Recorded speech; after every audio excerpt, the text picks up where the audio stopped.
कृष्णचंद्र और अधिक उपहास का विषय क्या है? यो कायर की तरह जान बचाकर भाग निकलने से तो युद्ध में शत्रु सम्मुख होकर मरना मारना ही हमें प्रिय था। खेद है। बेकार की चिंता करने से कोई फायदा नहीं है दादा। परिवार वालों के लिए जीना भी एक सजा है। सब उत्पातों की जड़ है यह जरासंध। उसका नाश ही सर्वप्रथम हमारा ध्येय होना चाहिए था। वह ध्येय तो अब भी है दादा, मगर जरासंध किस्मत का उतना गरीब नहीं कि कोई रणभूमि में सहज ही उसे मार डाले। बल वैभव उसका वंशानुगत है। स्वयं उसका पिता 3 अक्षयहीनियों का मालिक था। इसका प्रभाव पिता से अधिक है, यह हमें मानना होगा दादा। आज तक कोई ऐसा राजा न हुआ जो युद्ध में बृहद रथ पे आगे विजय श्री प्राप्त किया हो। क्या मतलब? यही तो मेरी कमजोरी है। दुश्मनों के प्रति यदि आदमी इतना इज्जत रखने लगे तब तो विजय लक्ष्मी स्वयं चल कर आ जाएगी। आप नहीं ध्यान देते हैं दादा। जरासंध पर मैंने वास्तव में कोई दया नहीं की है और ना ही उसके वध का उपाय उठा रखा है।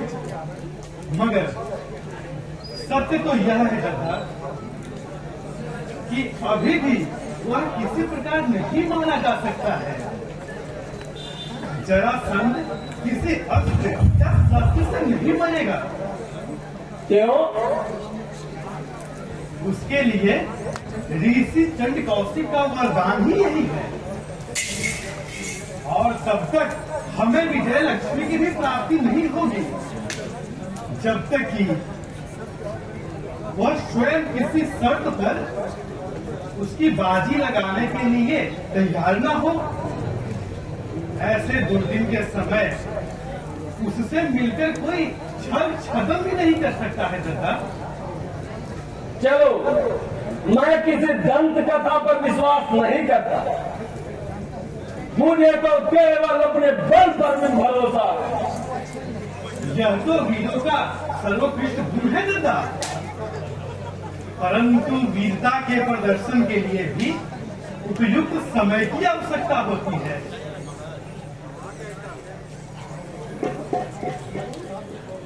तब तो हम उस नर पिशाच को भी अवतारी माने।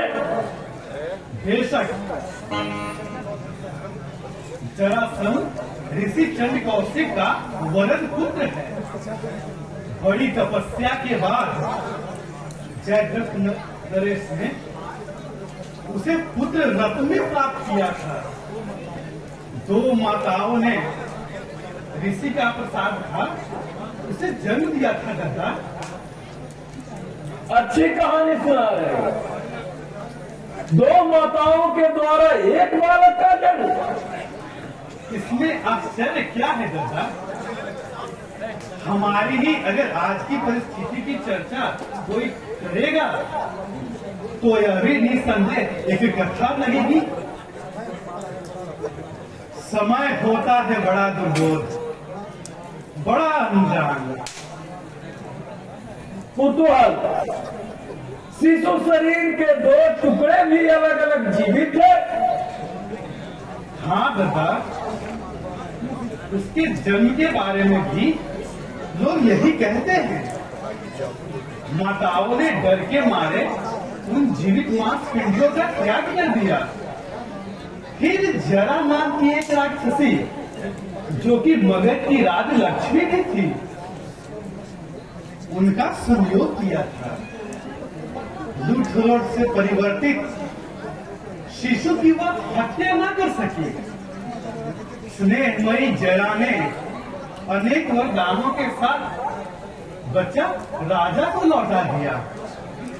बस वही जरा द्वारा संधित यह जरासंध है। यशस्वी पुरुष तो दुनिया से चले जाते हैं, मगर अनंत काल तक उनका नाम अमर हो जाता है। लेकिन तुमने यह कथा पहले क्यों नहीं कही? तब तो हम और भी सावधान रहते। संयोग को किसी ने देखा है दादा? फिर भी अब चिंता की कोई जरूरत नहीं है। जरासंध की मृत्यु बिल्कुल उसके निकट आ गई है। हम द्वारका पहुंचकर भी सुख चैन से नहीं रह सकेंगे दादा। जब तक यह आताताई जिंदा है, ना स्वयं स्थिर रहेगा, ना हमें रहने देगा। अच्छा चलो, वे लोग आ रहे हैं।